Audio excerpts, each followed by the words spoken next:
Okay. Being that it's 9 o'clock. Thursday morning, October 6th, we are ready to start the Personnel and Finance Committee. Before we get into public comments, we are making a move for items 16 and 18. I'm sorry, that's not true. 16 and 17 to be moved south or below item 4. In other words, we're moving them up so that we can get them through the meeting a little quicker. So we'll start with the public comments, item 1, and then go on to approval of minutes. Public comments? Are there any public comments? Any public comments from the audience? Any public comments from the video?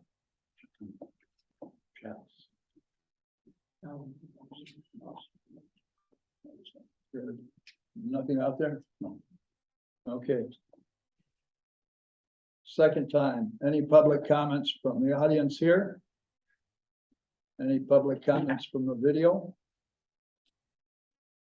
Third time, any public comments at all?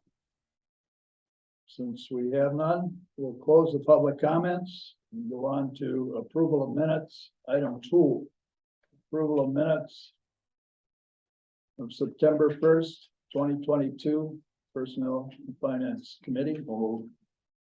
Second. Oh, yeah, second from Don. We have approval of minutes for September 20th, 2022, Personnel Finance Committee. We're gonna vote on this? I'm sorry, we can vote on them together. Well, We'll vote on them separately. That's better. Yeah. So item 2, the vote. Aye. Aye.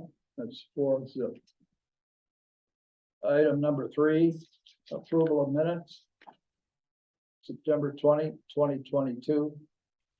Personnel and Finance. So moved. Dave. And second, anybody? We did. Second, Mr. Bender. And we have a vote quick.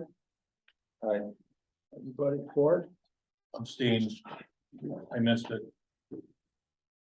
Okay, we got 3 and 1 abstention.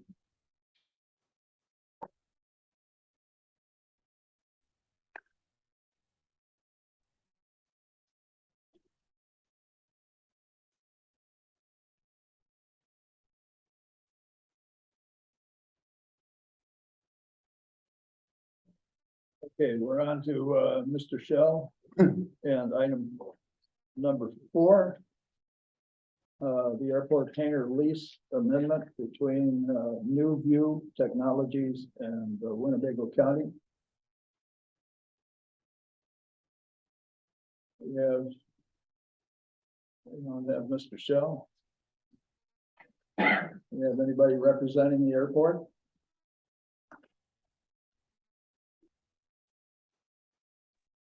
No. Although we lay it over till we hear from him. Second. Well. It's pretty straightforward. If you I want, don't care. He's too good to come here. The other people were good enough to come here. Well, he wasn't here last time either. This is the second time in a row. that he- Last time was the time before he wasn't here. Yeah. You know, he knows the stuff's on the agenda. I just think it. But this,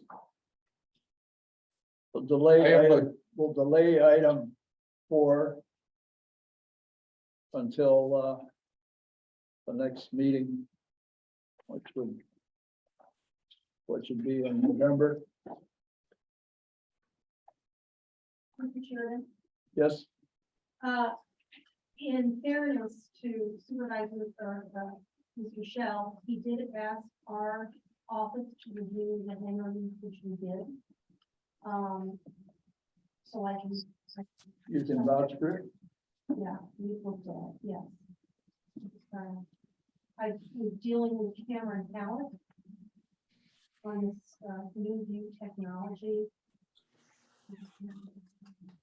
Technology airport hangar lease.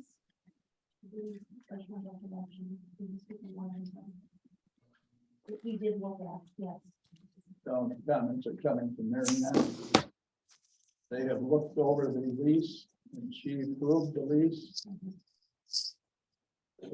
Yes, Is this in accordance with the document that we approved last month for hangar increases? Or is this still under the old one? I guess I would like to ask them that, but if you can answer that, I'd be happy with that. That is a good question, and it should be, but I don't know the answer. So I guess you should have been here then. This Yank's employment file? Thank you. Yeah, Jim.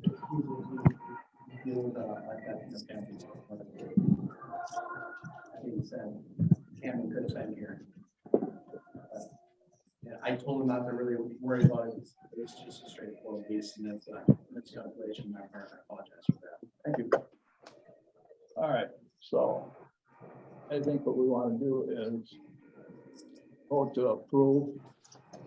It's done, Mary Ann's. Based on Ms. Miller's approval of the lease and the condition, you know, I'll change my vote. That if he was on a funeral, that's different than yeah, not showing up. yeah. So let's go with another vote on this and so the resolution approve the airport hangar lease amendment between New View Technology and Winnebago County. So move. So moved by Dave Second. and second by Don.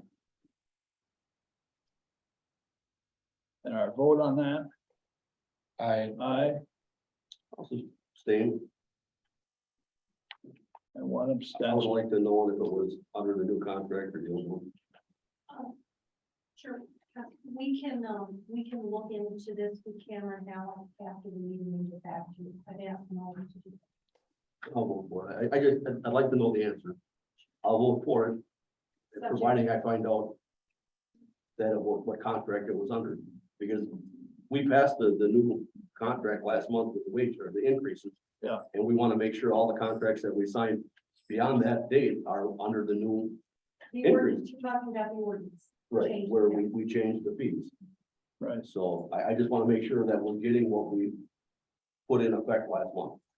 Well, yeah, because the airport approved this, I think, on 7th.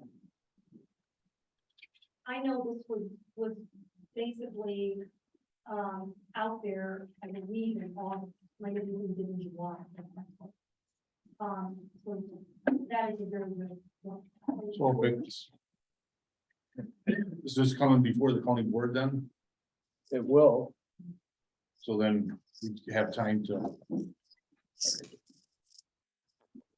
Okay, so have we got you, Sure, I'll vote for it. you've got a vote, so we got 4-0 for the vote, under folders. Okay. We're off of item 4 and on to item 16 and then item 17. Item 16 is Mary Krieger's budget narrative. Good morning. Good morning. So I believe in your packets, you have the information regarding the treasurer's office budget. Yeah. Take a moment until everybody has that. We have with us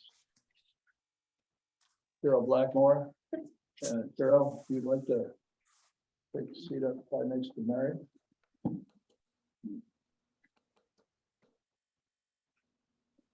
I'll just go over a brief overview, of the accomplishments. We're continuing to work with other departments to, get them on board with being able to accept credit card, debit card, e-check payments. We currently have 12 departments, that are on to do that. So that's a great start. Adding an additional portal to our tax website, where we can actually put in additional fees for when we start a foreclosure action. There's additional fees. Currently, we have to keep track of those in a separate program. So this will streamline that process.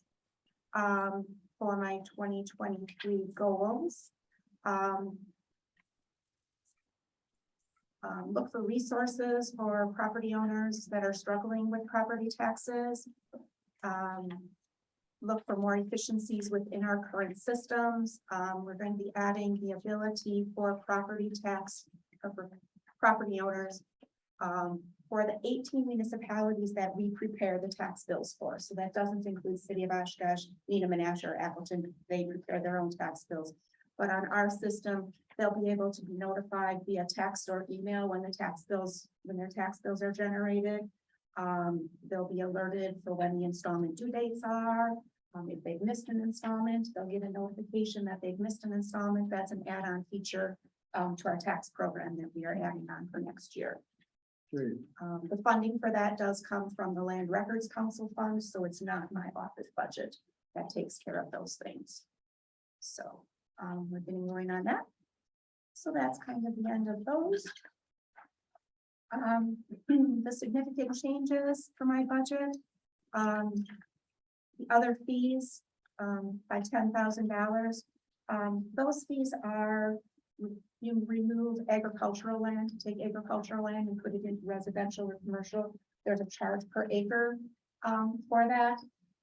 What we found this year is those acres being pulled out of agricultural decreased. So we're projecting that with the interest rates being what they currently are, that may slow the development kind of thing down. So we're considering that there's going to be a decrease in those number of acres again for this next year. The next one is the interest on banking, and this is one that Carol will help in, because the interest on banking, we're showing an increase, and also on the accounting auditing. We used to net our monthly bill for our banking fees and interest earned on our banking accounts. We're now moving to separate those, and our actual banking fees are being charged to an actual expense account, and the interest earned on our bank accounts is going into an interest, a revenue account, a newly created revenue account for 2023, rather than net. Some months it'd be a charge, some months it would be a revenue. So now there'll be a revenue and an expense account each month. Yeah. And then the sale on tax deeds being lost. There was legislation passed this year, whereas when any properties we now take, when we sell, if there's a profit, that profit goes back to the property owner. The county does not retain that. We get our expenses back, any taxes, interest, charges, or expenses, but then any net proceeds. Then there's liens to be paid off. So basically, the county shouldn't be netting anything. However, if that check that we issue to that property owner goes unclaimed for 5 years, then it reverts back to revenue for the county. So it's new. We're gonna see Is how there this all many that, pans out. is there many that happens with? That Are you sitting with a handful some of we checks? do, some we don't, some we get proceeds on, some we don't, some we take a loss on. We continue to take the loss. That doesn't get billed to the property owner. If you're involved with the debt, the attorneys recommend that you go the full length of the time and not pay any of the taxes. I went through that some years back. Till the estate settles and stuff, to let the taxes go until the estate can pay them. So those are the big ones. The other ones were, you know, a combination of expense accounts that came in. I exceeded the budget target. I'm a revenue creating office. And the target that they gave me, I exceeded by 19,000 in my budget. So if anybody has any questions regarding any items within there, I don't want to go line by line, but if anybody has taken a glance over and has any questions, I'd be happy to answer, or even if after the fact, if you have time then to look it over and you have any before budget session, please reach out to me and I can get you the answer on those. Your thoughts, Cheryl? It was a great budget. She actually exceeded it by giving us more money, just to clarify, not taking money from the levy. All right. I think we can move on to human resources. Thank you, Mary. You're welcome. Human resources is line item 17. We have moved up underneath the Jim said shows item 4. So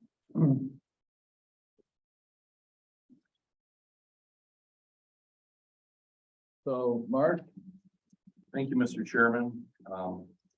You'll find I'll be covering the human resources, the self-funded health insurance and self-funded dental insurance.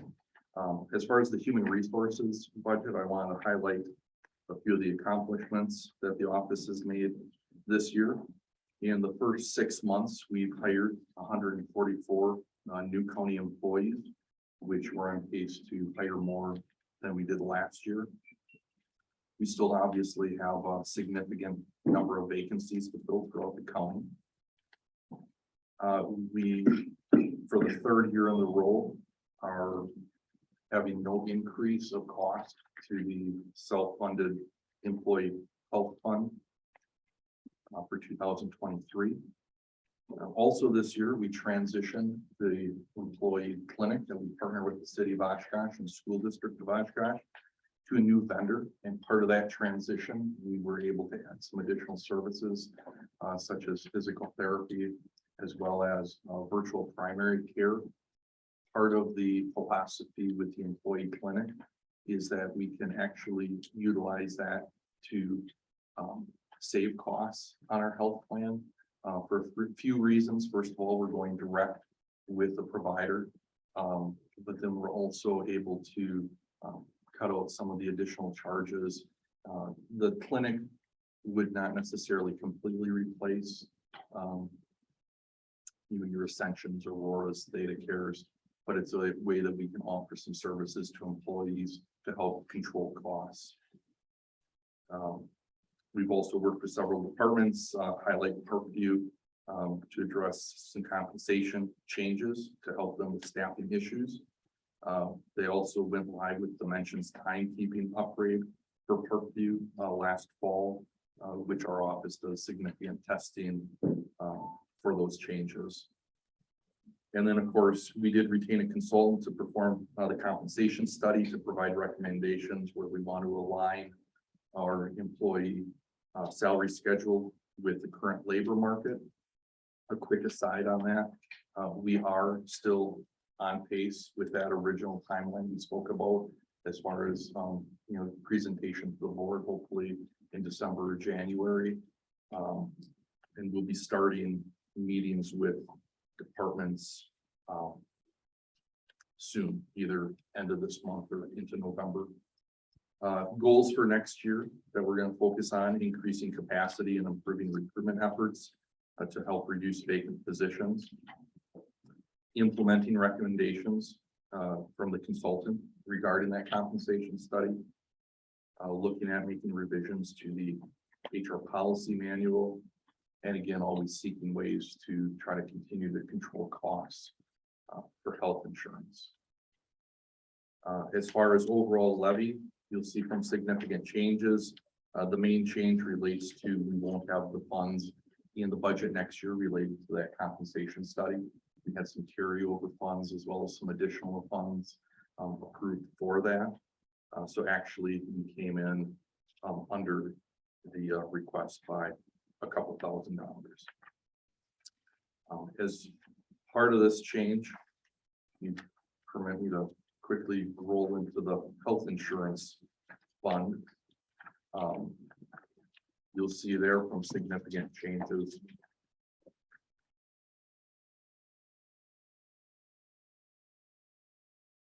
That we are looking to move 50% of our payroll and benefit manager position and 20% of the human resources director salary into the health insurance fund.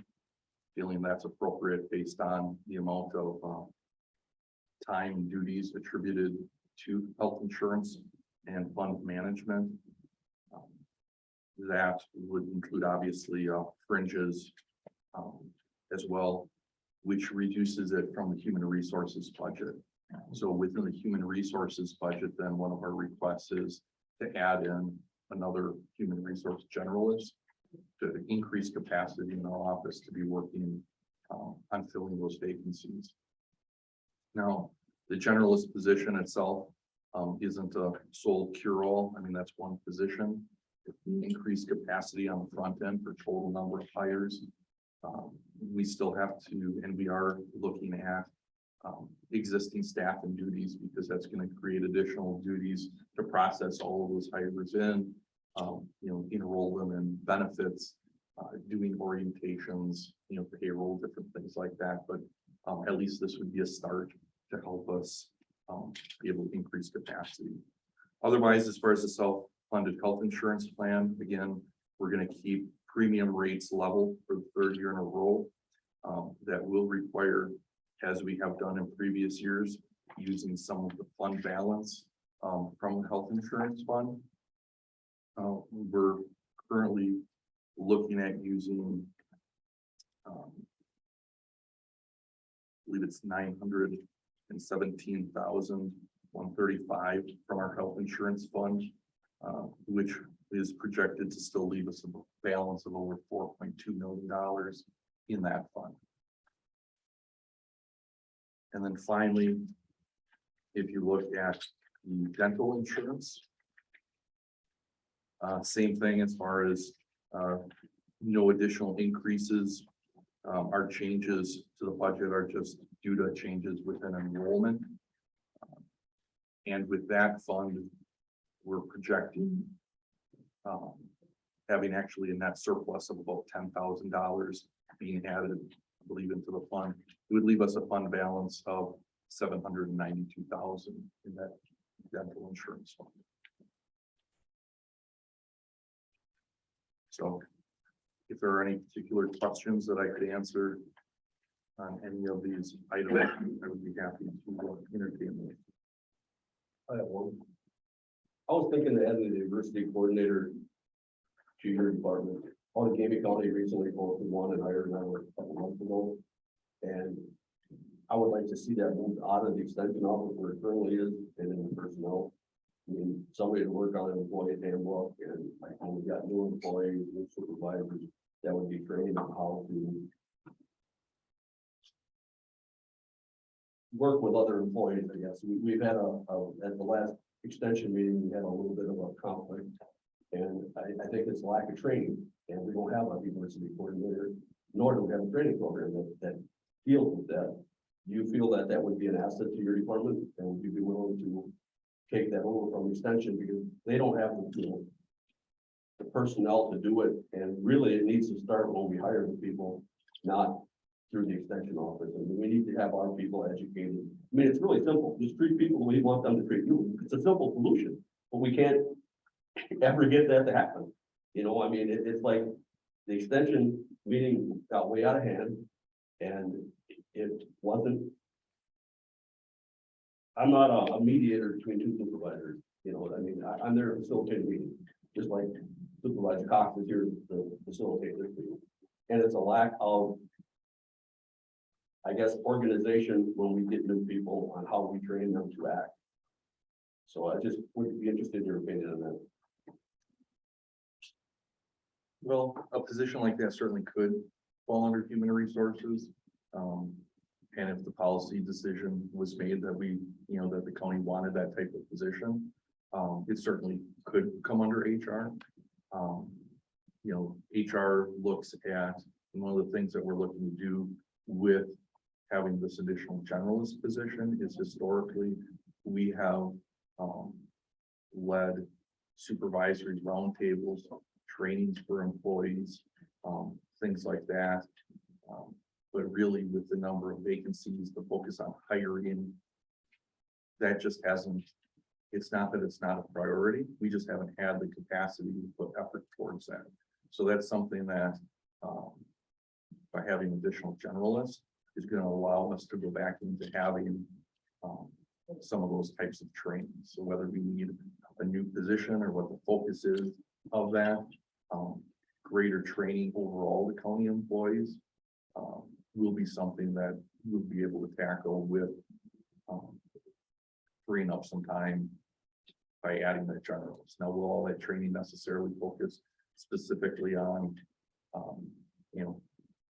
diversity topics or things like that? Not necessarily, but it's certainly not exclusive of those things. So whether we need a new position for that or not, I guess my best comment at this point is we'd be adding capacity right now with this generalist for some overall training, whether we're gonna need more training than that or not. I know what the Wisconsin County Association. Excuse me. Let's not go down that. He's defined what he's interested in setting up a generalist program.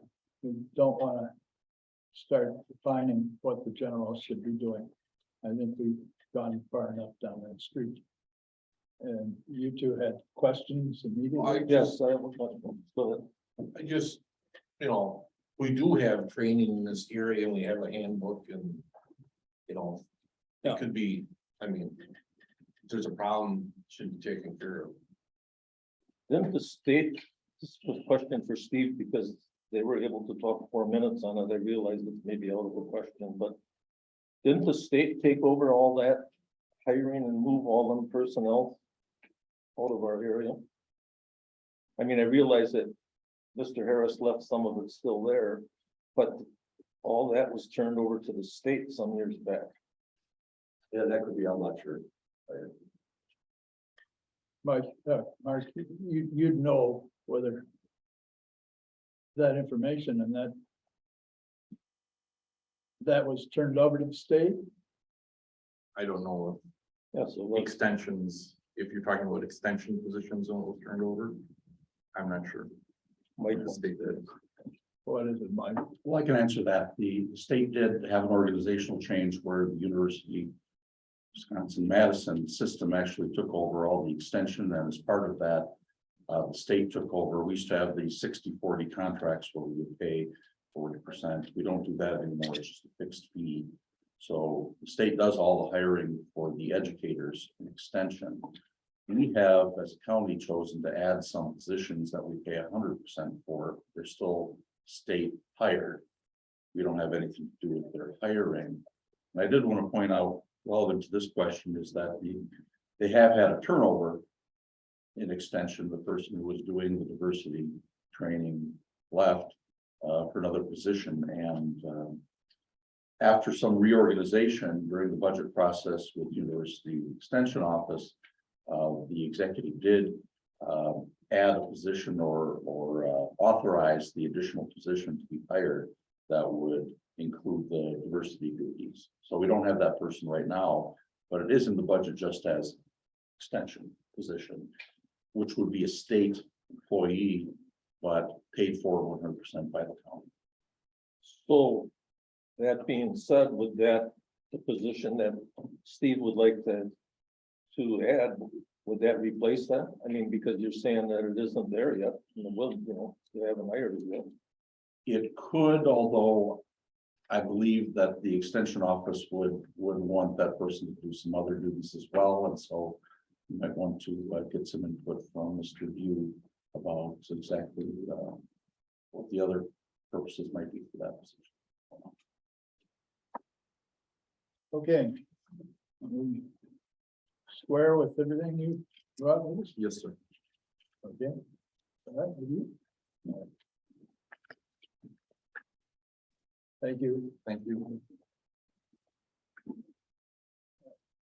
Item 16 and 17. Set aside. We're now back on to the agenda item 5, which is a resolution to approve the budget transfer in the amount of $29,600 for replace of a industrial dishwasher at Parkview Health Center. There's Ashley Don here. Oh, I'm Lindsay Gaska, the administrator. how are you doing? Good, you? Fine. Good. Okay, you want to give us a little rundown? So a little background about this, it was budgeted for $106,000, but due to inflation, the cost of replacement went up. So what we're asking for is the inflation cost. And that's what we met on during the Parkview committee, Correct. and that's all there is. Do I have a motion to? So moved. For the budget transfer by Don. And second by Dave.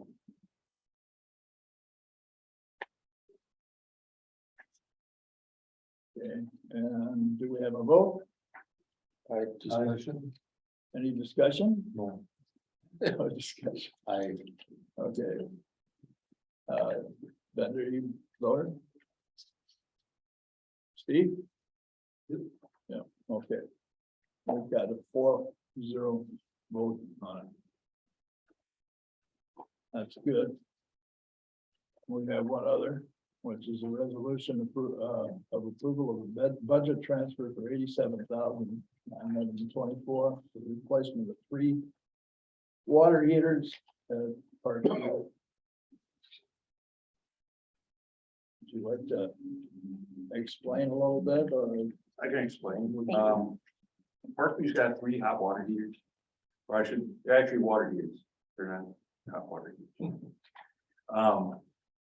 We've had, one of them got replaced under warranty about a year after we built the building. This third one now has failed, and we have no longer got any support or parts from the manufacturer available. So basically, all 3 of them are the same vintage. We've got one that hasn't caused us a problem yet, but they're all roughly 14 years old. And the average lifespan for these things are about 15, maybe 20 years if you're lucky.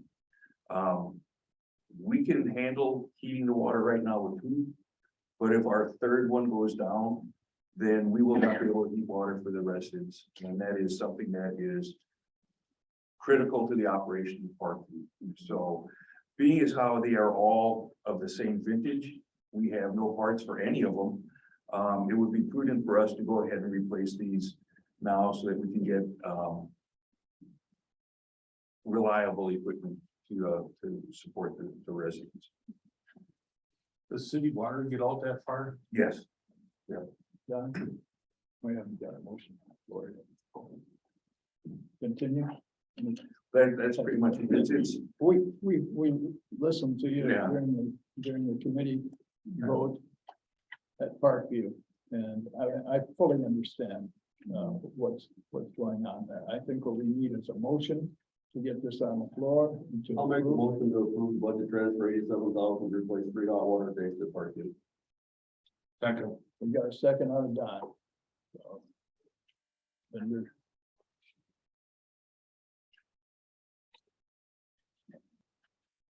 Any discussion? Any discussion? Any discussion? We have a vote? Aye. 4-0. thank you. Thank you. Item number 7. Winnebago County Parks Department, to submit a letter of intent. Department of Transportation to acquire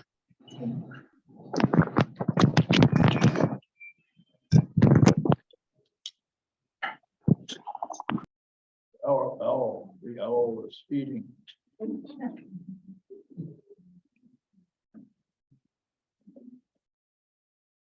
Okay.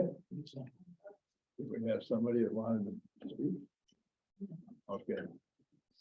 All right, so the resolution, to submit a letter of intent to the Department of Transportation to acquire Wisconsin Department of Transportation to acquire a Wisconsin Department of Transportation parcel located adjacent to the Wyowish Trail.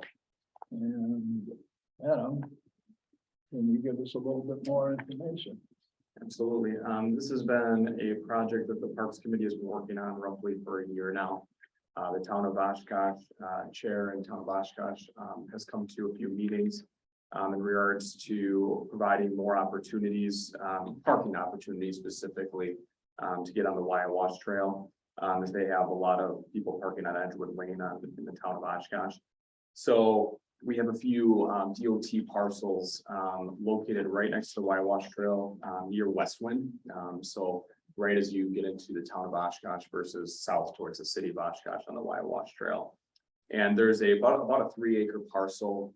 There should have been a picture attached. It's the highlighted one on the east end of the Wyowish Trail. The Parks Committee in a meeting in July or June asked the Parks Department to submit or to start the process with Wisconsin DOT to see if they'd even be interested in either donating, selling it to us for a dollar, or getting rid of that parcel and transferring it to the county. So part of that process, it takes about a year for that process. For those of you that maybe were here for Jerry Finch Winnebago County Dog Park, it's a longer process. So what we did is we submitted for the process to start. This is the next phase of the process. I want to stress this doesn't lock in the county or anything. And it also, I know it says to purchase the parcel. They have not given us a price or if it could be given as a transfer for free, anything like that. So at this time, what it is it's a letter that's sent to everyone, the town, the school district, the DNR, and the county. And then you just submit your interest if you would be interested in that. They're trying to see which of those 4 entities would be interested potentially in the property. So it's part of the process that we have to respond by November 16th. It does not commit the county to having to purchase the property. For instance, if they turn around and say it's going to cost $30,000, doesn't mean that we are locked into it. At that point, we can then make that decision. So I believe that's about all I have on this. This sets up kind of a buyer agreement of first refusal type of thing. Yeah, so for instance, let's just say the county said, yes, we'd be interested in purchasing it, and then the school district said, or the town said, yes, we would be. Then the DOT needs to sort through that to see where it makes the most sense and who's interested. They're basically gauging interest at this point. Okay. Okay, any Do we have some property down the road a little further? I can read a motion. Let's get a motion out there first. I'll make a motion for resolution number 7, authorizing Winnebago County Parks Department to submit a letter of intent to the Wisconsin Department of Transportation to acquire the Wisconsin Department of Transportation parcel located adjacent to the Wyowish Trail. Any second? Second. Don's got a second. Do we have now discussion? Do we own a piece of property down the road a little further right in there? Yeah, so we own, actually, it's on your map even. We own right here at the trail, or one of the trailheads, and this is Westwind. We have a small gravel parking lot there. It fits about 6 cars with trailers, specifically like snowmobile season, stuff like that, about 6. So it's probably our most popular trailhead. We do have a trail counter there that we installed in May. And hopefully after a year, we'll be able to see what the true numbers are out there. But yeah, it's a small parking lot. Yes. So are these people gonna have to walk on the trail or are they gonna allow them to take 1-wheelers? At this time, the Parks Committee, so at this time, the ordinance does not allow for ATVs down the Wash Trail. That is, the Parks Committee has not taken up that discussion at this time. So this would be, at this point, if this process were to go through and if a parking lot were to be talked about with the town of Oshkosh and an MOU with them, then it would, at this time, it would be for the current users unless ordinance is changed.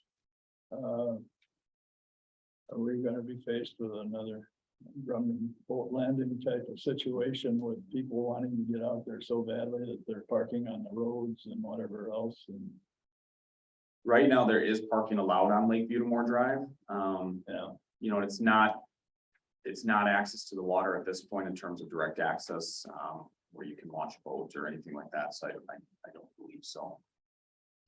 go ahead. Supervisor Bill Dunlop from town of Oshkosh came and he said that they're fine if they just walk down that trail with their sleds. Right now, they're walking further than that because they have to park on Weston or Edgewood. And you can't drive a four-wheeler in the town or a side-by-side in the town of Oshkosh. So they right now have to walk. They posted no parking because they're parking on both sides. It's a hazard. You couldn't get an ambulance or fire truck down there. So I think they would partner with us to help build this parking lot. In the past, we've always got the land from the state for nothing. We've never bought a partial. The highway department built the shed up in Winchester. We built the Jerry Finch dog park. There will be probably more than happy to give us a piece of property for the better of the community. And that's what we're there to do, to serve the people of Winnebago County.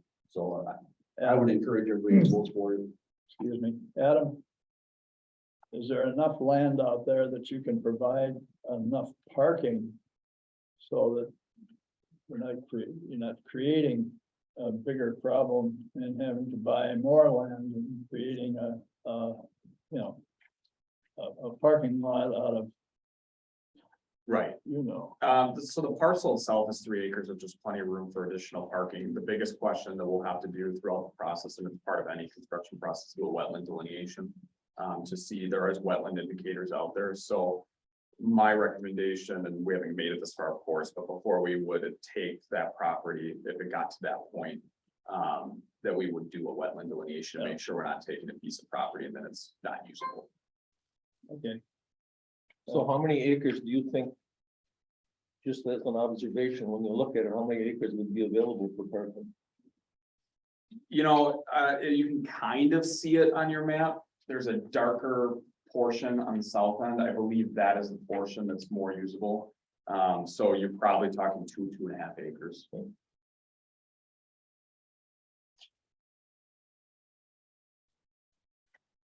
okay.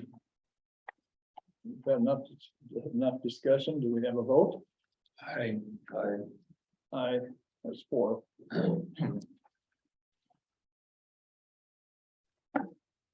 Okay. Your next item is the BMX contract. That would be the authorization of a 5-year renewal agreement between the Winnebago Land BMX and Winnebago County. Would you like to explain?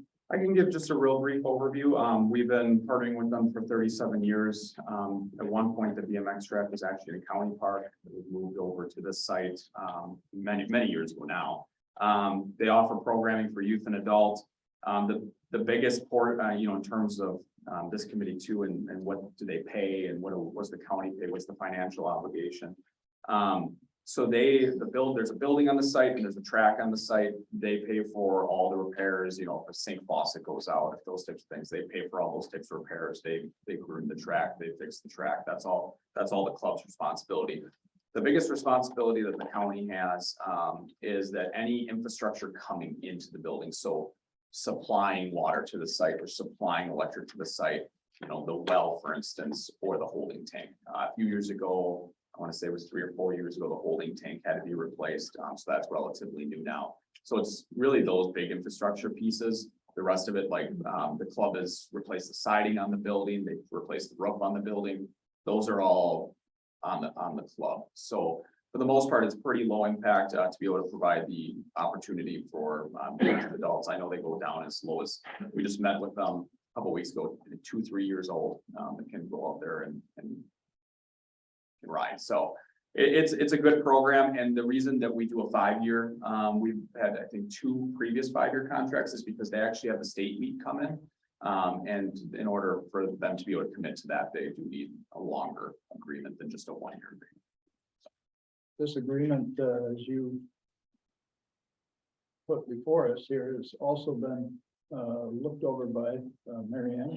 Yep, all resolutions, the previous one, and, all everything that's on the committee's agenda, has been through the Corporation Council office and been approved by them. Move to approve. Can we get a full motion on the floor and? I'll make a motion to, resolution 8, authorize the 5-year renewal agreement between Winnebago County, Winnebago Land BMX and Winnebago County for a 5-year agreement. And you got a second? I suppose. Binder and Ms. Mo.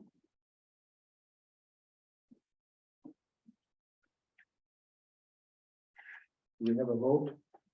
A discussion? Yes, go ahead. It's probably for Mary Ann, but maybe for John too.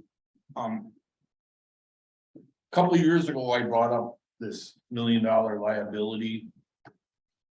And it just seemed light to me back then, and now costs have gone way up compared to a couple of years ago.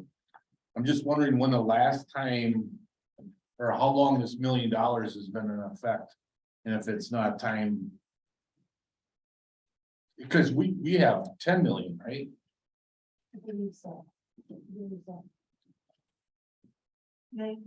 Nasty. Yes, go ahead.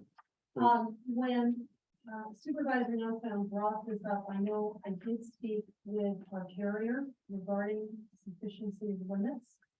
I also spoke with our in-house insurance person, and the response was that they believe both of these people believe $1 million now.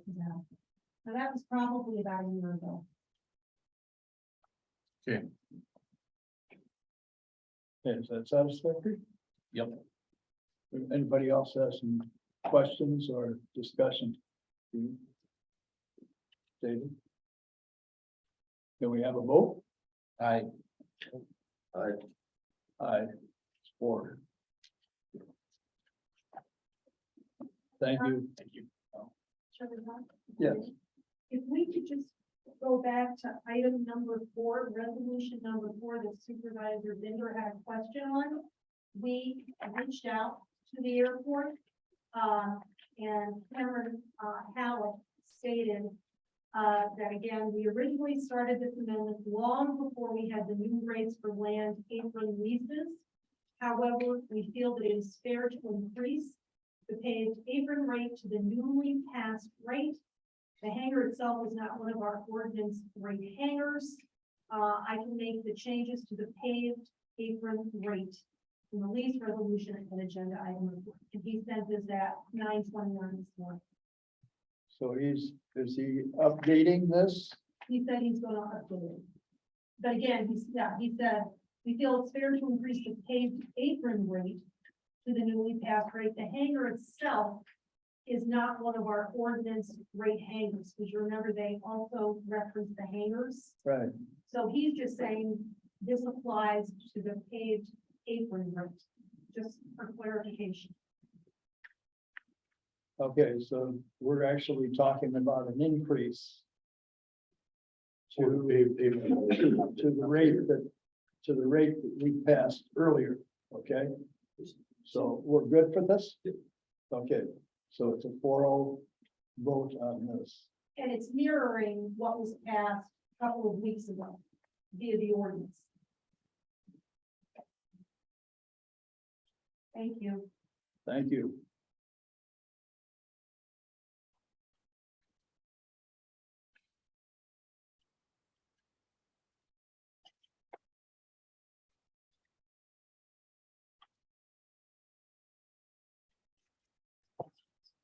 Okay, we're now on item 9, which appears to be an acceptance of a grant funding $10,575.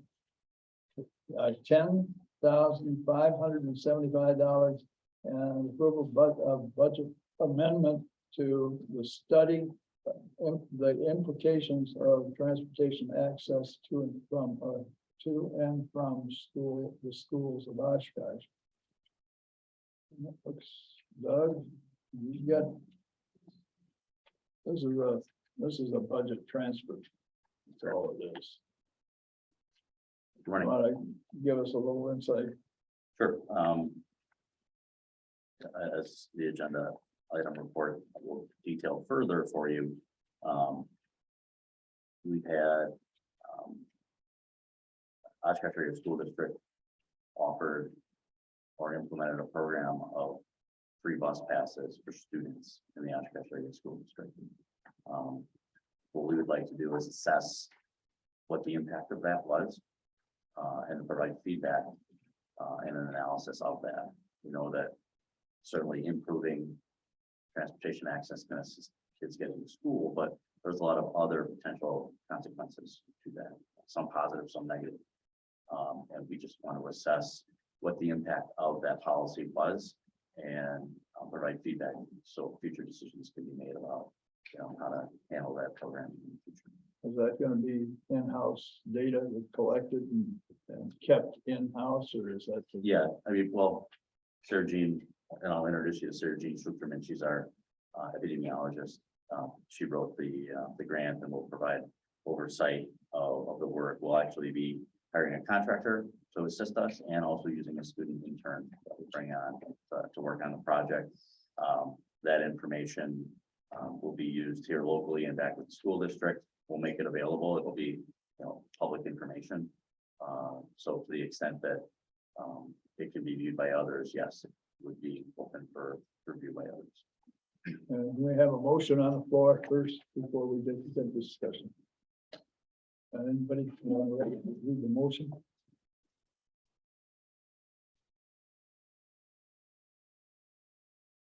Gonna be the rate. I move to accept grant funding of $10,575 and approve budget amendment to study the implications of transportation access to and from school in Oshkosh.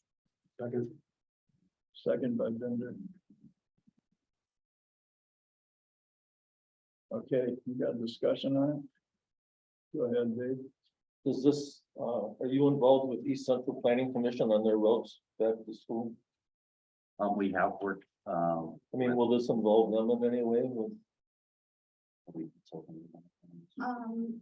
We haven't discussed consulting with them, but we're still very early stages of the project and are considering what partners in the community to bring into the project. Go ahead.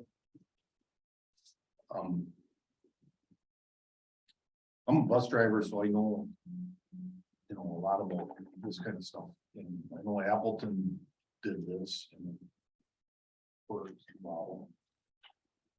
But I have two questions. What DHS right here, Department of Health Services. Wisconsin? Okay, now my other question is, why are we giving them gift cards to participate?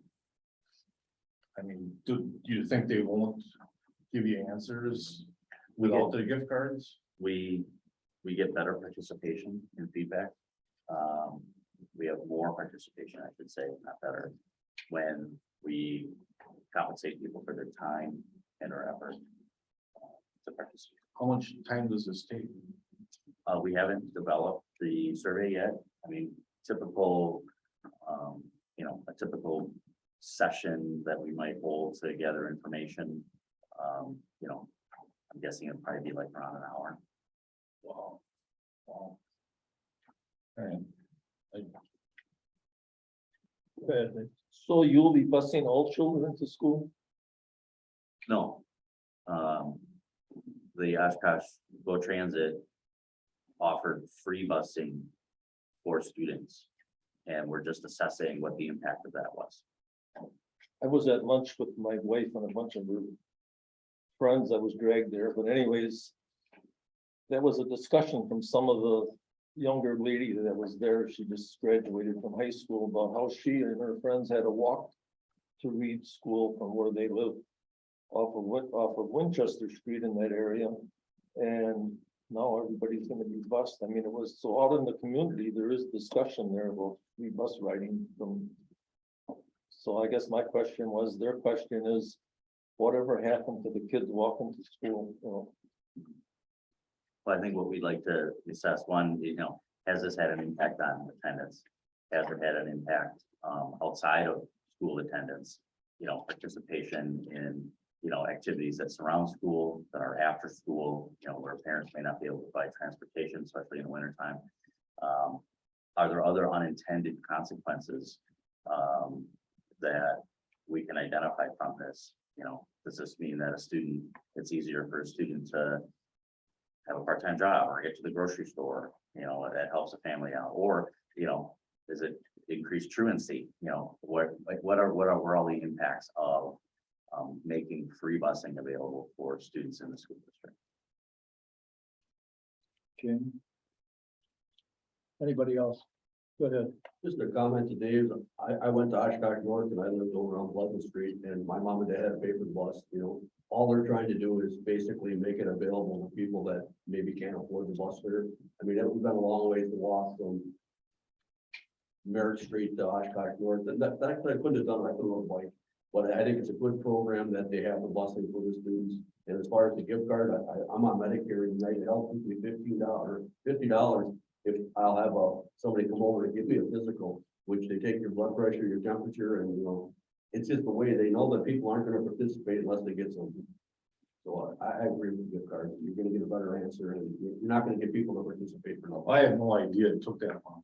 I was thinking like a 2 minute, 5 minute. But another answer though, I know people that already get tokens to ride the bus to go if they can't afford it. So, I mean, I guess what I'm saying is there is programs out there already. Okay, end of discussion. Are we ready to vote? Okay. Vote. Aye. Aye, Mr. Ford. 4-0. All right, we got item number 10. Still yours, Mr. Gearing. Thank you, Mr. Chairman. Approval of the extension of the current project employees working for Winnebago County Health Department past 2-year limit.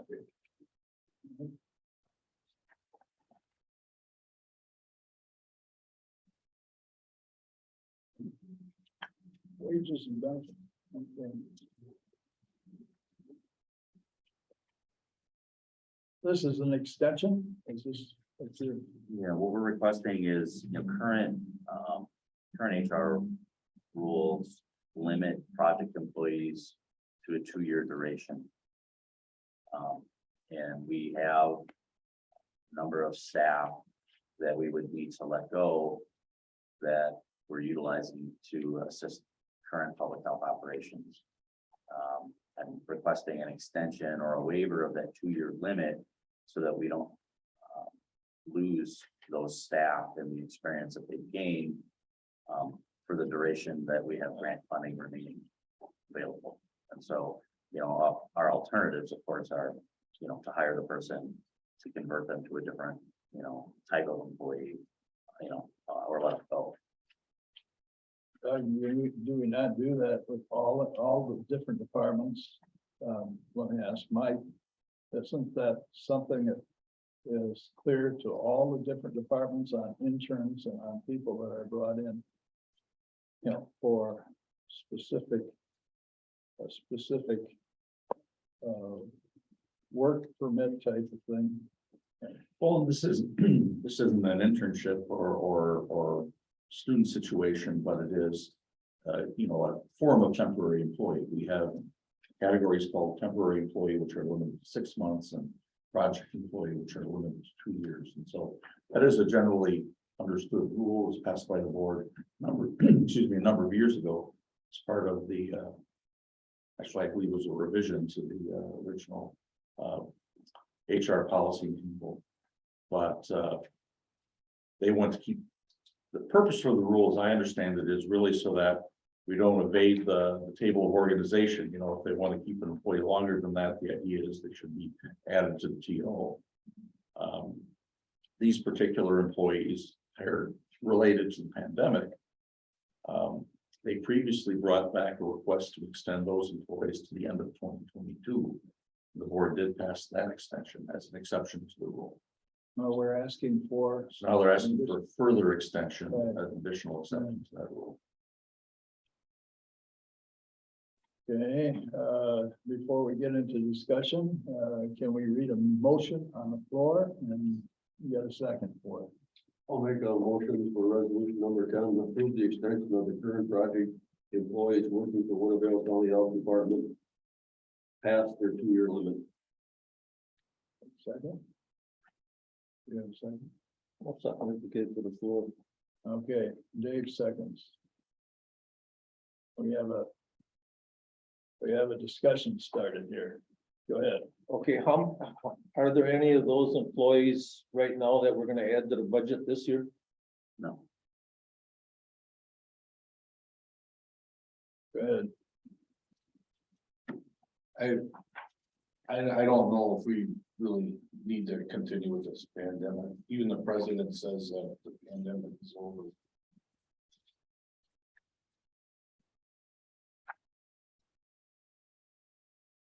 Go ahead. I guess I'll support it. I mean, we're still doing COVID testing, and if these employees were on board for 2 years, they got a lot of knowledge, and we can let them go and hire new ones under a 2-year limit, but they're starting new. All the knowledge that they gained in the 2 years, we're just throwing away. And I would think it's gonna be short term and maybe another year, and this is gonna be past us. But it's like when you train somebody for 2 years and then all of a sudden you just say, well, our policy, we can't keep you any longer. And they have every right to basically terminate and hire a new set of employees, and that's perfectly legal under our rules and regulations. But we're losing all the knowledge that these people gained in 2 years, so I just figure rather than spend all the time on training and getting them up to speed, why won't we just keep the people a little bit longer and the pandemic's gonna be over and we can move on. This isn't gonna be something that's gonna continue on forever. Doug, how many employees does this involve? It would involve 3 staff that would expire, 2-year would expire by the end of this year. And then there are 4 additional staff that would expire out at varying times next year.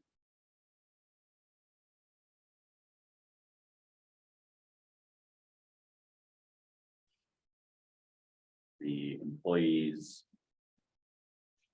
are all part-time. Yeah. But- One is a former employee that's actually helping us out, so we benefit from that experience. The other 2 are also part-time.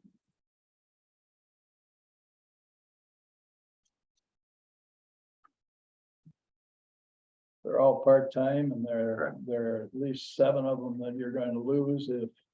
Through next year. Yeah, we would lose 3 this year. By the end of this year.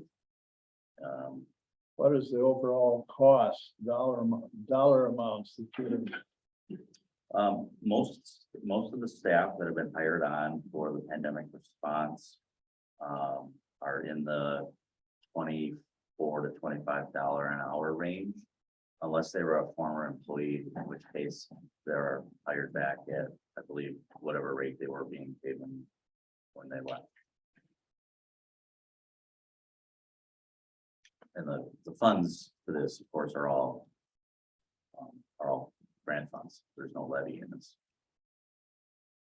know? Where is the grant coming from? This is the grant funds that we're using are primarily funneled from DHS to the health department. So we have we have 2 different grant funding sources that we're using right now.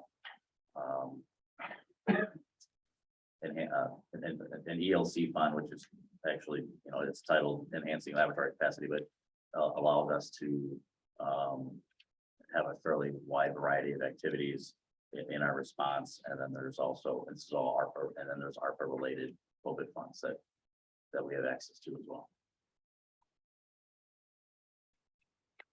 Just one other comment, the health department did pass this stuff, and it's like our committees, we work hard on coming up with these decisions.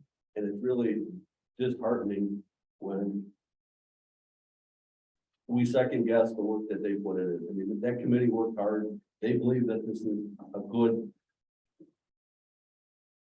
to keep these people intact. So why wouldn't we support the committee that basically serves the health department? They voted 7-0 to have this intact. It's like we're always second guessing our committees. And I went to the jurisdiction of public safety. They said, you know, if you can't trust your committees, then you're gonna have these 6-hour meetings. But they already debated all this. They already talked about this. They decided that this was best. That's the recommendation from our health department committee. Our county board supervisor that we serve with is to accept this. So I'm gonna vote for it, and you know, I just. Okay, sounds like, go ahead. Are these people right now, this week, busy for their full hours that they're working? Yeah, I mean, I can give you a quantity here. We have one person that is providing support in WEDS. WEDS is our electronic disease surveillance system. And so monitoring the disease reports that come in, helping us keep up with what's being reported. Another is helping to coordinate some of our disease investigators, people that are working with outbreaks that are still ongoing in our communities, long-term care facilities, daycares, that sort of thing. And one of them is assisting with vaccine, helping coordinate vaccine clinics. And so they're all right now, the ones that would expire this year, they're at about 0.6, 0.5 and 0.6 FTE. And I believe they're utilizing most of that time right now. David, So I got a question for Mike. So how many people does this add to our table of organization? And are these positions gonna be replaced with someone that you said you're looking to replace yet? No, these wouldn't affect the table of organization. None of these positions are on the table of organization. We call them project employees. They don't have to be on the TO, but that's why we have that 2-year limit. So this would be the alternative, that we could put them on the TO and make them permanent positions. But we're not, you know, the intent obviously is not to keep them permanently, but to wrap it up when the pandemic situation permits. So these would just be separately budgeted as temporary employees. So the department has a line, fairly substantial one still, for temporary employees to assist in these efforts and funded through various grant sources. go ahead. So if we do this, This is your second or third shot at this, okay? I think it's, Maybe a quick. we do this are we gonna weed them off as the workload gets less? Are we gonna keep them to the full extent? No, these are, the whole point of them being temporary employees is that we're only using the staff that we need at any given time. I mean, we've had dozens more employees that, during the height of our response, and, those have all been let go. Okay, are we ready, folks, to vote? Start with Dave, go ahead and vote. I no. Aye. It's 3-1.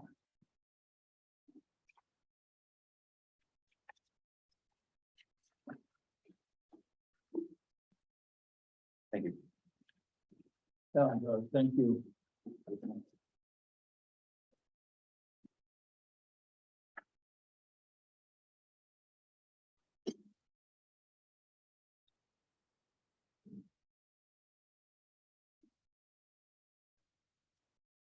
Okay. Down to 11. There's a resolution authorizing sheriff's office to accept $113,209 local law enforcement agency initiative grant from the state of Wisconsin to be used for specialized training, equipment, and recruitment incentives. Morning. Dr. Marks, go ahead. Yes, so this is from Department of Administration. We have broken up the $113,209 into, as you stated, registration tuition. There's a K-9 class that is actually being conducted right now. We have some monies that is put into other contractual, that would be to bring instructors into the agency, even though it's still part of training, it falls under other contractual, and then small equipment.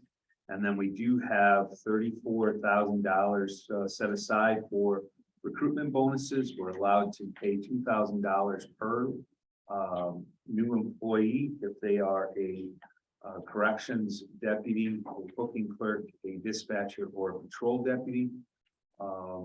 We're allowed to pay up to $2,000 for in-state, and we're allowed to pay additional monies up to $4,000 based on the experience of an employee that comes from out of state. 34,000 was based on the number of vacancies that we had at the time of the grant. We started submitting through judiciary.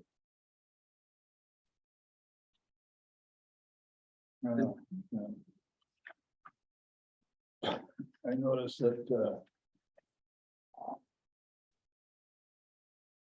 the Committee of Jurisdiction voted 5-0 on the budget transfer. Correct. Getting to set up the resolution so we can read it on the resolution when it comes to the floor.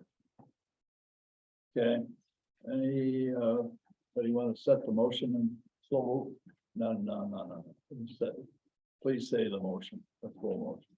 You just read it. Yeah. I'll make a motion to accept resolution 11, authorizing the sheriff's office to accept the $113,209,000 local law enforcement agency incentive grant from the state of Wisconsin. And do we have a second? Second. Thank you.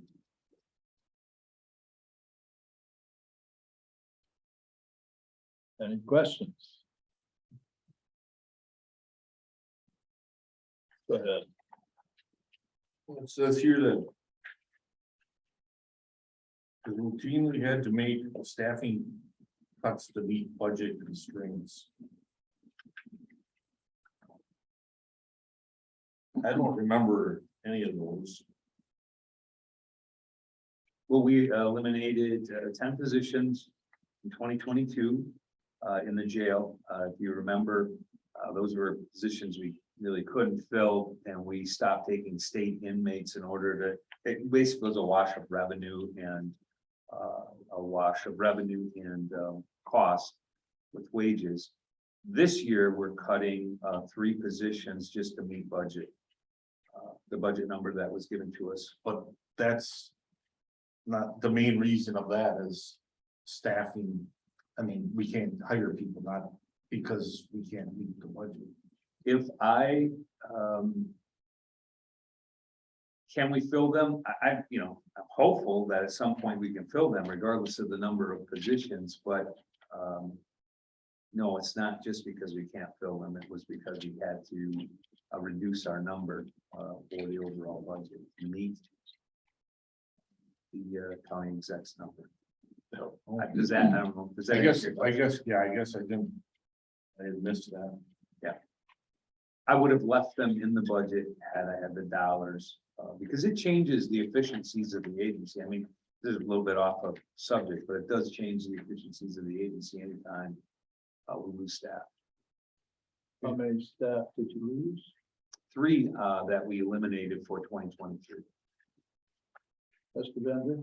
I was at the jurisdiction of public safety when the sheriff said he's never had a full department since he's been the sheriff of Winnebago County. And he didn't feel that in 23 there would be any impact at all, but in 24, it might be something you'd have to bring back.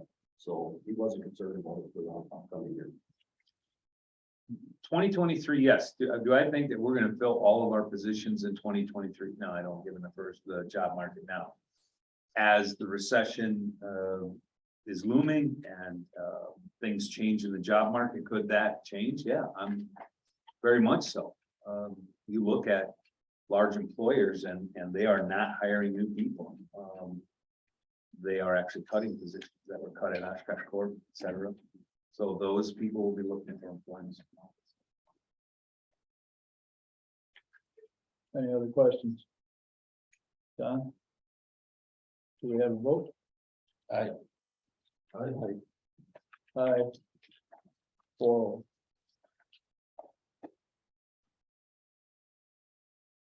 Okay. Still up to bat here, I think. Yep, item 12, resolution authorizing the sheriff's office to reaccept $15,250 aligned law enforcement response teams, special weapons and tactics, alert SWAT grant from the Department of Homeland Security for the February 2020 SWAT Commander course that was originally approved for under the resolution 235/11/2021. Apparently, this got misplaced. You're not misplaced. We just didn't carry it over. All of the bills didn't come in for the cost of this. This was a class that was sponsored through the alert program, available to other agencies within the area. And the monies didn't, it's in the checkbook. We just didn't carry it over, letting finance know to carry it over into this year's budget. Does that make sense? We just need, the money is there. It was approved already. We just need to reapprove money that's already there because we didn't carry it over. Does that make sense? I don't know, Mike. Does that Yeah, make no, sense? it does. We can't carry it over anymore per se, because using that procedure because the year's closed, you know, in the accounting system. Right, So we have to reappropriate it, but it's still the same dollars. They're sitting now in the undesignated general fund because they fell there because they weren't carried over.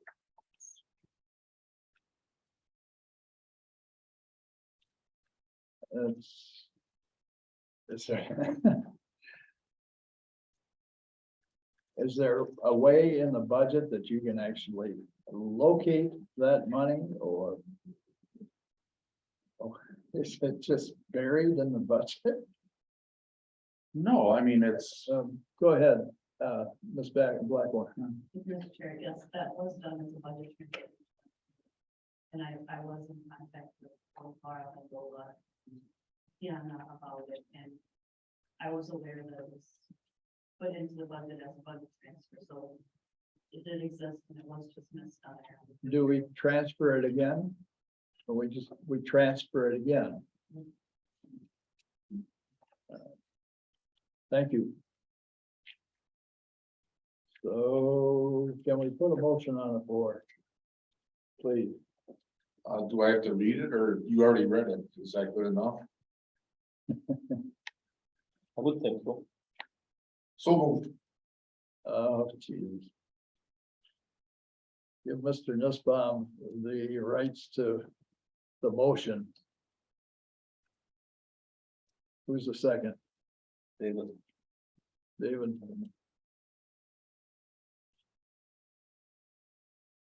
David, you're the second.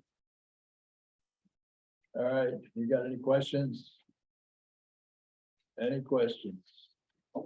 State them quick so we can get this vote on the way. Got any questions? All right, we got a vote? Aye. Aye, Thank you. you got it.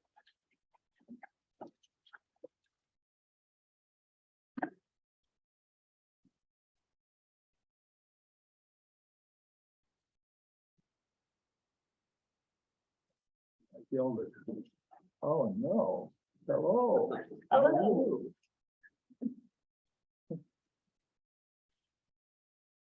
You must be Joanne, right? I am. Yes, ma'am. We've got a couple of them in here, 3 of them, as a matter of fact. Items 3 or 13, 14, and 15. Would you like to give us a little rundown on 13, which is the authorization and the capital improvement project and the budget transfer in the amount of $12,000 for a feasibility study to determine the appropriate funding for renovation of Barlow Planetarium and other requests identified in the pre-study. Certainly. The UW Oshkosh Fox Cities campus is property that is jointly owned between Winnebago County and Outagamie County. And as such, we are a joint funded projects as well. So the $12,000 here is to do the feasibility study. So the first step in the renovation project overall with the county to be able to evaluate the study, the pre-design work that was done by the foundation. And so we need to start the process overall, and feasibility is that first part. So $12,000 will cover the cost of that feasibility study that is split funded between Winnebago and Outagamie County. And they will be paying half of this as well. They pay $6,000 and Winnebago pays $6,000, but Winnebago is the fiscal agent. And so we have to approve the whole funding through Winnebago County. Okay, I'll make a motion to approve resolution authorizing the budget transfer in the amount of $12,000 for feasibility study to determine the appropriate funding and renovation of the project system by the Barlow Planetarium. Second. and we got a second on Dave. Okay, any discussions at all? This is just really a feasibility study and what the design and that sort of thing going together. Okay. Any questions at all? Let's have a quick vote on the budget transfer. Aye. 4-0.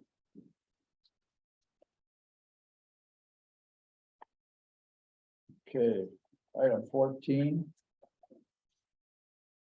All right, so the overall entrance needs repair and the parking lot needs some repair as well. And that cost to do that overall is $80,000. This is the main entrance area to the campus off of Midway Road. And if we don't do repairs to that, we are going to end up with more potholes than we currently have. So, And this is primarily blacktop repair. yes.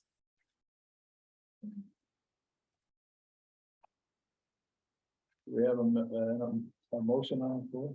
I'll move for approval of the resolution for the budget transfer in the amount of $80,000 for the UW Fox Cities main entrance and parking. Second. You got a second by Dave.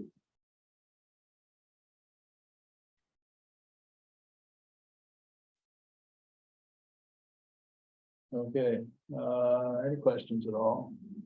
Yes, Facilities, somebody voted no. There was a question overall on who actually owned the property.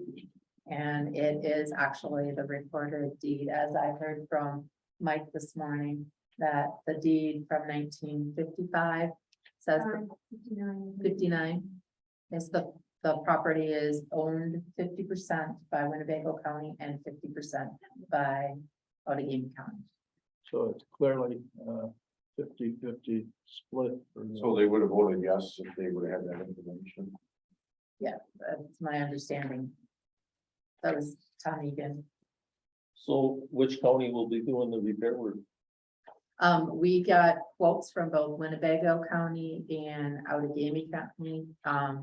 And in this case, Winnebago County would end up doing this work. Okay. Any other questions? No further questions, vote real quick. Aye. Okay, and an aye, so it's 4-0. And that's the repair on the blacktop at 80,000. And that's the budget transfer. Which will initialize everything.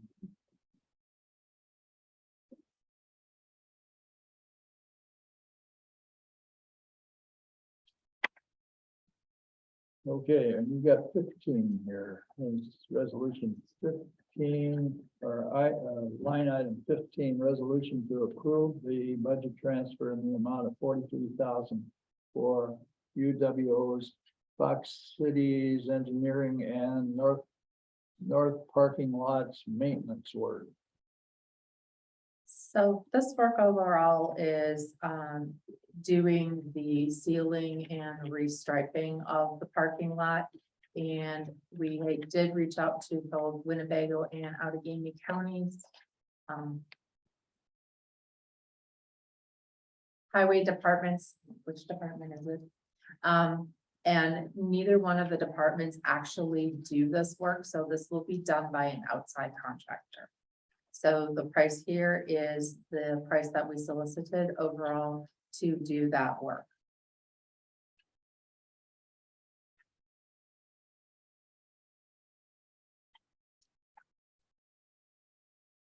Okay.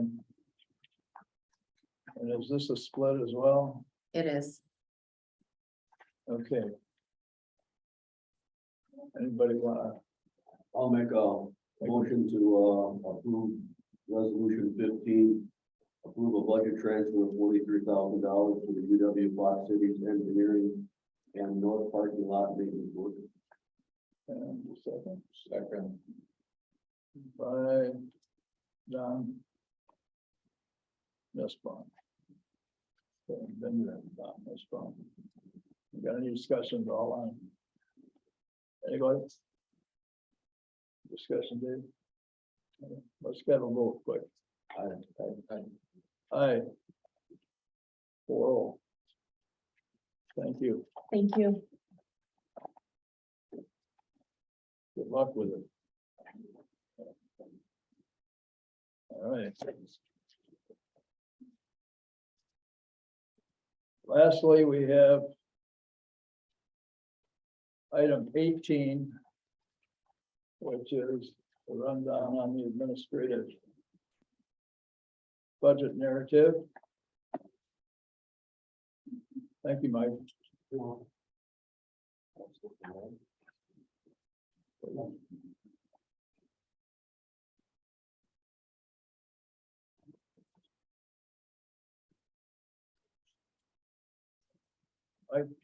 Yes, we have several budgets here to list. Well, fairly routine. The first one we have is the administration department, which is the department created by the board this summer. It includes the director of administration, the purchasing manager, the risk manager, and the general services area, which has one employee as well.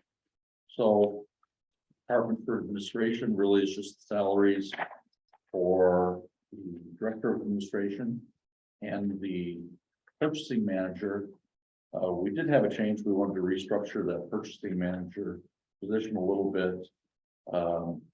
She's become more and more involved in overall contract administration, I would say, which is really a different area and something that we really want to consolidate within the Department of Administration. So we want to rework that position a little bit as contract and procurement manager instead of purchasing manager. But yeah, looking at the summary, it's really just wages for those two positions. The wages for the risk manager are in the property liability fund and the workers' compensation fund. split between those two funds. And then the general services, has its own, budget as an internal service fund. There's no tax levy involved in that because it's all charged out to other departments. So there's no direct tax levy, I should say. Well, there's really very little other than those labor costs. We have a small line for office supplies, computer software and so forth. In addition to those positions, I should have mentioned, there is a clerical position, an administrative associate 4, that will be shared between the administration department and the county executive's office. So I need to provide some clerical assistance for Laura, for the purchasing manager, but also for the risk manager, because of all the paperwork involved in the property and liability insurance is really Who is got the it risk all. manager? That's Joel Lipke. Joel. Yeah. He was brought on a couple years ago. He's been at different meetings sitting in the back there. Yeah, he handles all the workers' comp stuff now, safety matters. And the property and liability insurance, which Doug Petrosic used to do, but was transferred over to HR a couple of years ago. So can I ask a question at this point before I forget because of my age?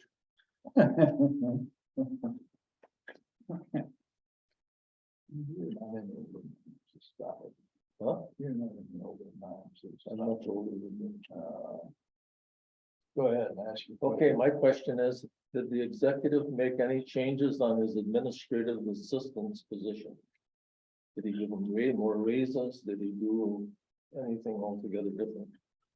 We just added that one halftime position. That's the only change in the executive's budget as well, although that's not really on the agenda. That's a budget. Well, for the county executive's office budget. Have that here.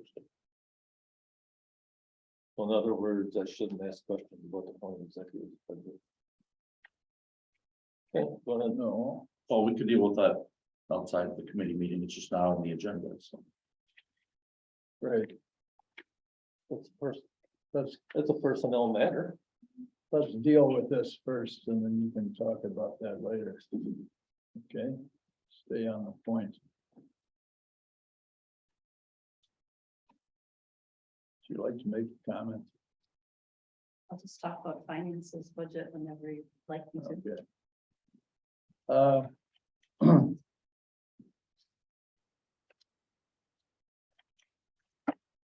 What are the highlights of this administrative? I think I pretty much mentioned everything. It's primarily the labor costs, with the additional halftime position that would be split with the county executive. There's computer software and equipment lines, which are for, the computer setup for that administrative position as well. Small equipment technology and software lines. Other than that, it's really just the wages and a couple $100 for office. Telephone. What is the new software that you're getting into? Oh, that's just the licensing for its own new software. Just the licensing, we'll have to pay IS for the regular package.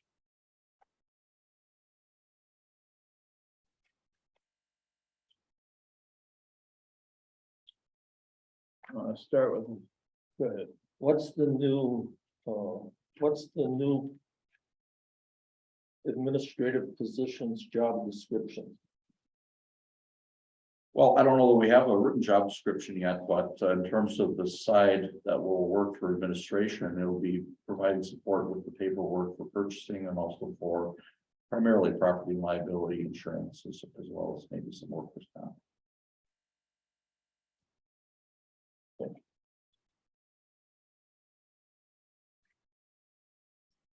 Go ahead.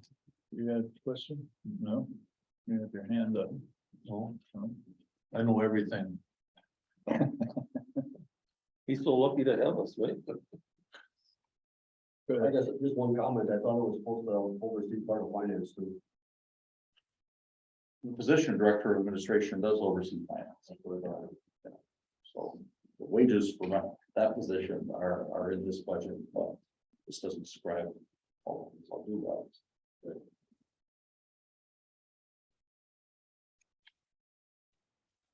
Want to give us a rundown on the finance? Sure. The one thing I would like to highlight is that, finance has changed from last year's budget from the division. Now they're just going to be a department. And that's because of purchasing moving over into, Department of Administration. So we used to have two reporting codes that roll up into finance, and now we'll just have finance. So purchasing was removed from the finance division. But the history will stay with it. So, the finance levy target was set at, if you see the budget detail form on the request column, I hit the levy target, which was 814,420, which was just the finance portion of the levy from last year.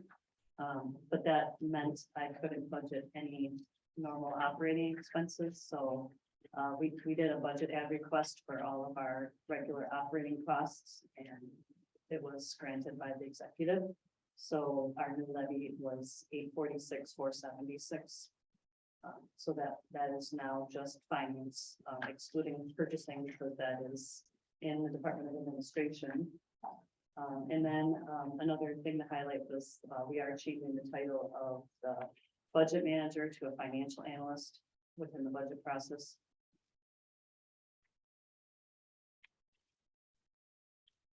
That'd be you? No. No. That's a vacant position. Yeah, I have a question. The sheriff informed us today that he was eliminating 3 positions. How much of a savings was that to the budget? Look that up for you. My client have that information faster with the levy, with the wage spreadsheet. Yeah, we'll just probably take me a couple of minutes.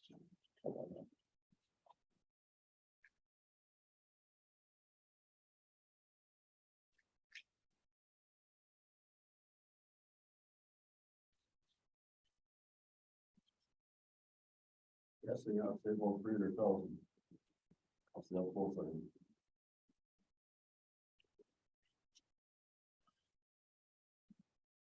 Trying to remember which ones were in the budget process as opposed to the ones done before the budget were he.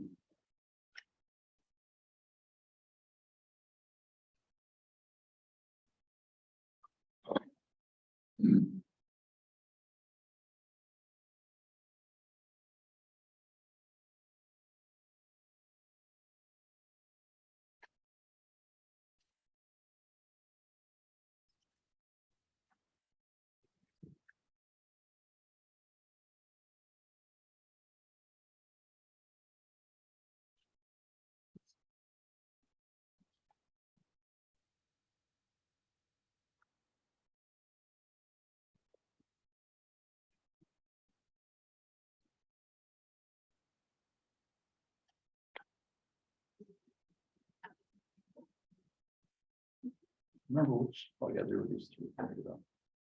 In the labor I'm worksheet. close, I've got it here. Okay.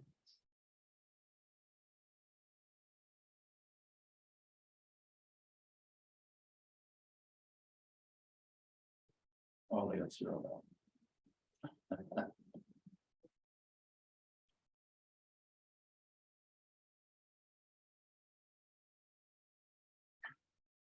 Any idea when the budget books are gonna be printed out?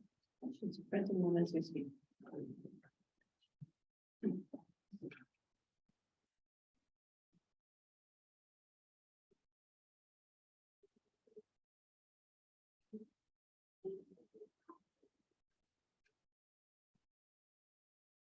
Up 230,000. Oh, Thank you.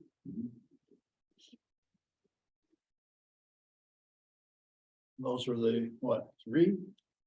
Pardon? yes, three looking security clerk positions.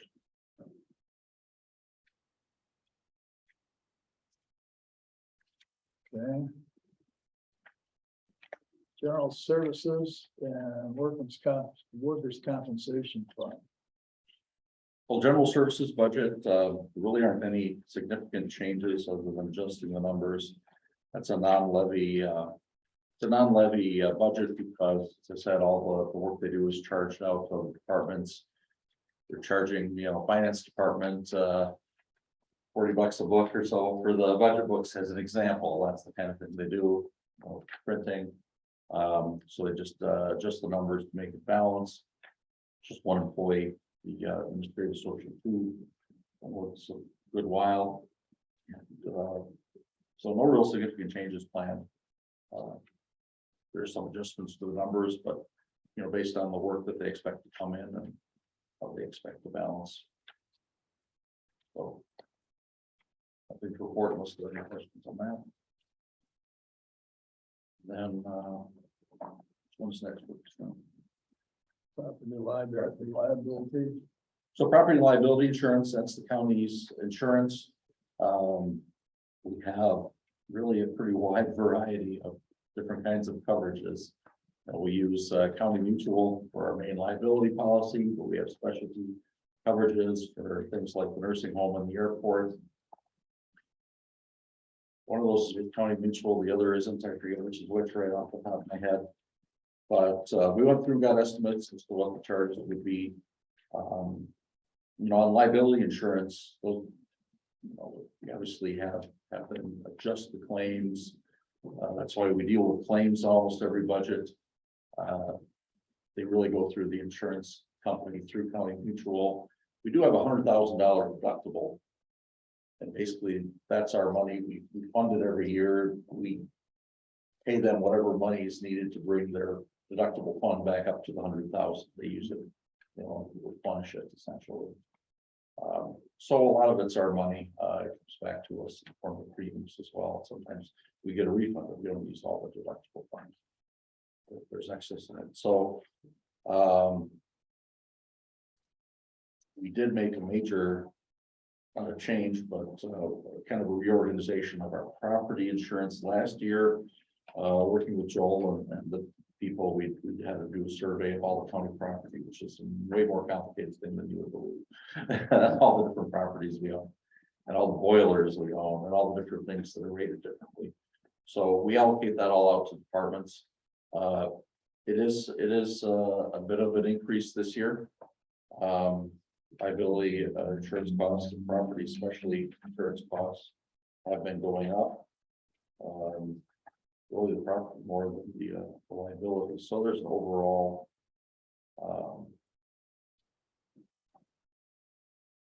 expense increase of 4%. But again, it's not direct levy, it's charged out to other departments. It shows up in their department budgets. There.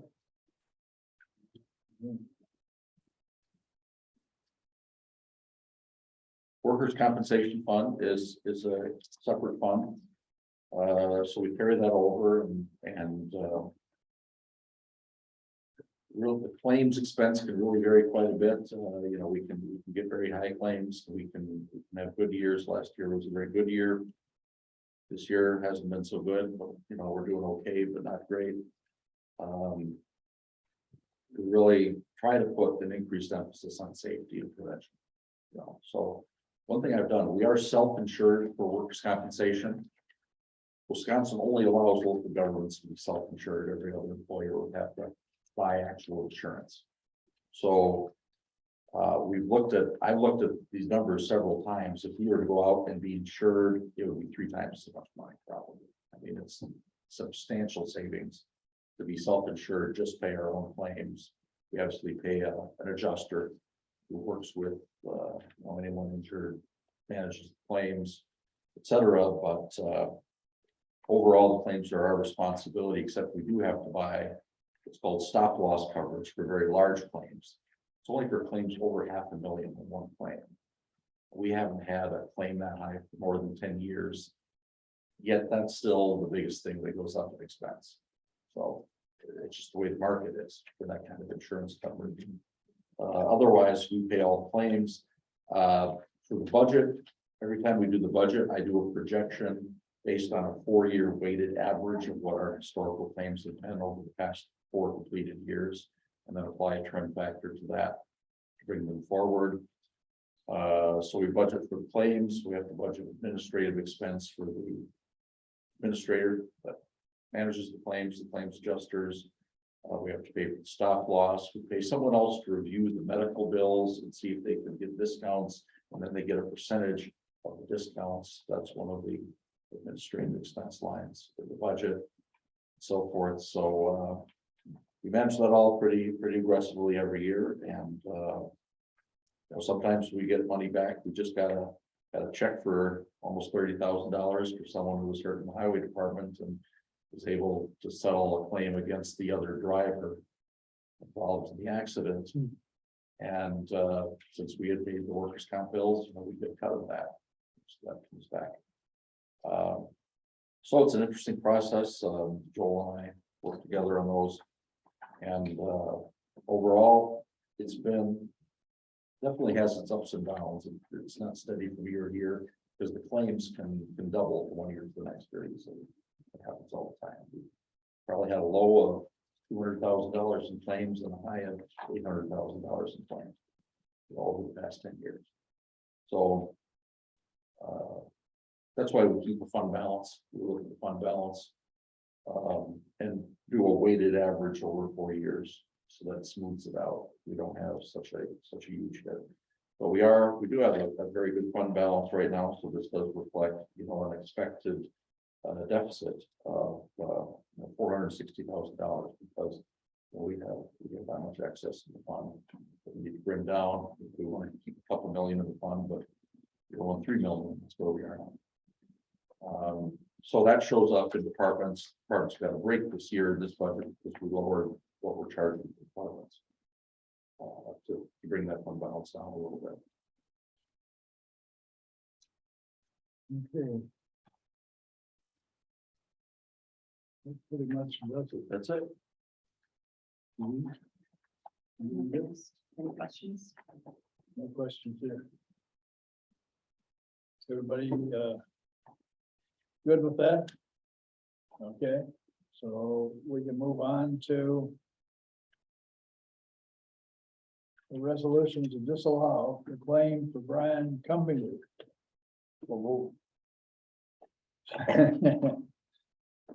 Okay, Second. the moves. Done. Approves. Second.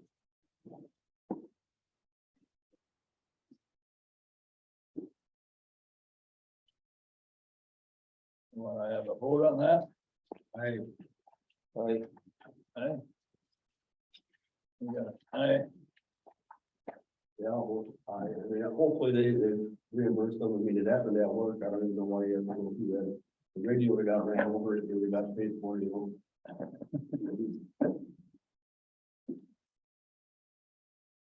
It'll get done, right? It's just a formality that we're going to, correct? Well, the way Mike explained it during the last business meeting is that once it gets rejected the second time, at the committee level and then when it goes into the business and it gets rejected the second time, it starts the clock for the insurance company to go out and make an arrangement with whoever is the But if claimant. we don't do this, then we're stuck, right? Yeah, you'll never do get out of it. So you've got to do it this way. We just do it as a matter of routine. If we didn't do it, it just would allow a longer time for people to sue us. And the insurance company doesn't want that, so the insurance company asked us to do this. So it's really their decision. I mean, we can overrule them and pay it anyway, but then we're giving up insurance. If we pay it without the insurance company approval, then they say, okay, well, then these aren't covered anymore. We don't want that, so we let them handle it. They'll look at it. They're pretty good. I mean, they don't give people a hard time unnecessarily if it's a valid claim. But it could be paid by the time this gets on the board. We don't know.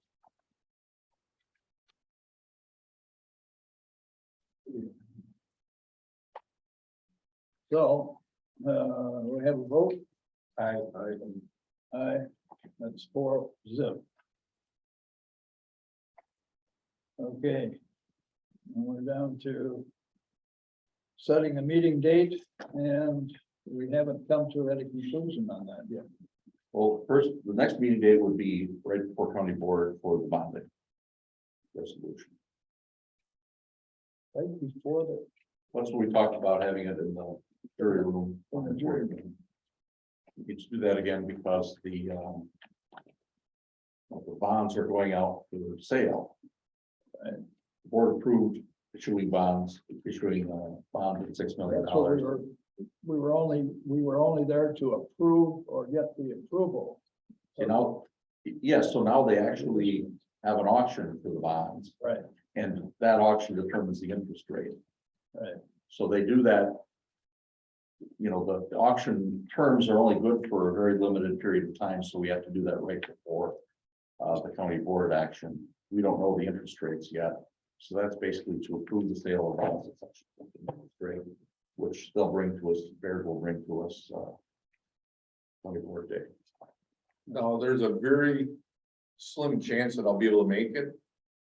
So, but you have Tom Egan there that can come and go if need be, correct? Right? Yes, the rules allow that. But you have to So- let Chairman Egan know he should arrive at like 5 or 5:15. Versus. So 6. the chance that, I mean, in case there's somebody else that can't make it for the people. But there's a very slim chance I'll be able to make it on time. Just so you know, just like last time. You were there last time. Were you not? Were you there last time? No. No, not for the meeting, Not the from- early meeting.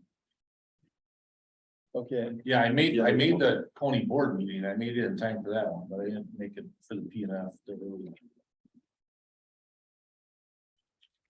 I'll see if I can't get Tom to come in via. After this CO member. Well, is anyone else going to be unable? I mean, Well, we don't know. or is what- Ellenberger be back by then? We don't know what Betsy's gonna do at that point in time. Okay, we know the three of us are gonna make it, all right? We just need a fourth. Mhm. So I'll talk to Tom and see if he can't come. And that's on the 20th 18 or the 18th? at 5:30. 18th, yes.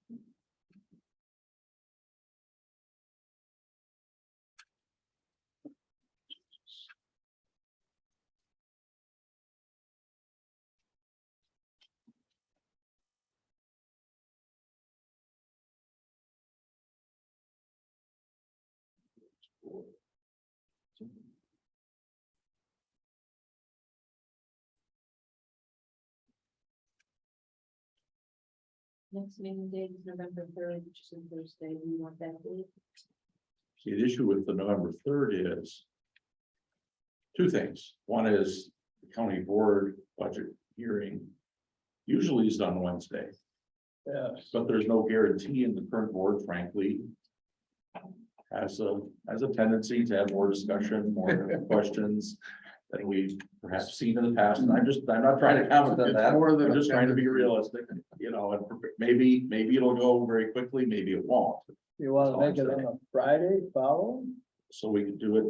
I mean, I'm okay with whatever the committee wants to do, Friday the 4th, Monday the 10th. No, don't Or go, I'm sorry, Monday don't the go, 16th. don't fall into don't fall into the following week. There's several meetings, I'm sure public safety are gonna have their meeting on the, what is it, the 3rd? The first Monday of the month. The first Monday of the month, so they're on the second, they're on the 7th of November. We'll just make ours this time only for Friday the 4th.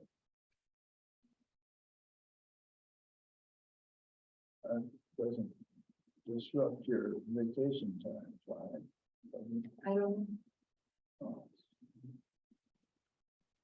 But if we do that, then we kind of stay in sync somewhat with everybody else's committees. Okay. So we have our our meeting on the 18th.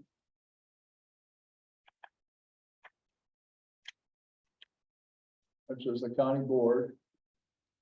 And then we have our meeting on the 4th rather than the 3rd, which is a Friday. Is that okay with everybody here? The 4th is a Friday.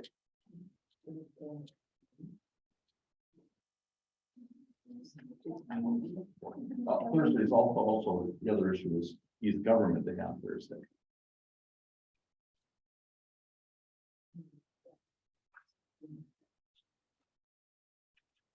So.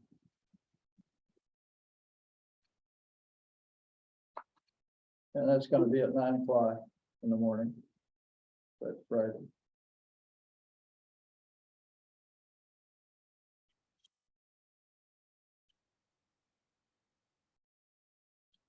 And your school bus won't get through until after 5. I usually get done about 5:30, so, park the bus. but sometimes 5:35, so, sometimes 5:45. It all depends, but there's a chance, power's gonna be out, there's gonna be no school. This is important. Did they steal any of your converters? No, mine was parked at school, so. I got lucky. Mine was the only bus in the last guys running around. I was in the Selby yard business and we collected catalytic converters all the cars. And we had somebody come in and steal them all, but we caught him because he took them out on 4th Street to sell them. That's like somebody stole Kimberly Clark's rigs one time and came back and tried selling them back. And Very thank you for smart. coming. You're welcome. I moved to Just adjourn. remember, we Second.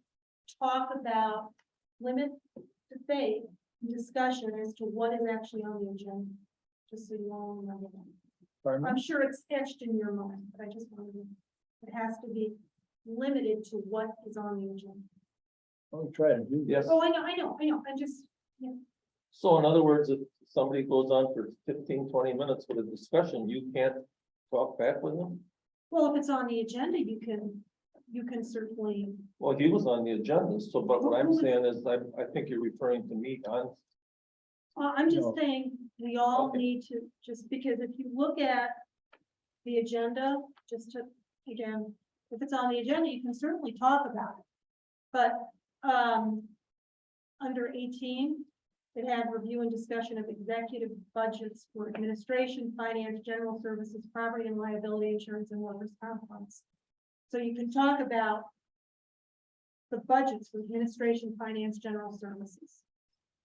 If you want to talk about a different budget, assuming it's within your jurisdiction, as long as it's on here, then you can certainly have discussion about it. okay, my question is, but it's the executive's budget.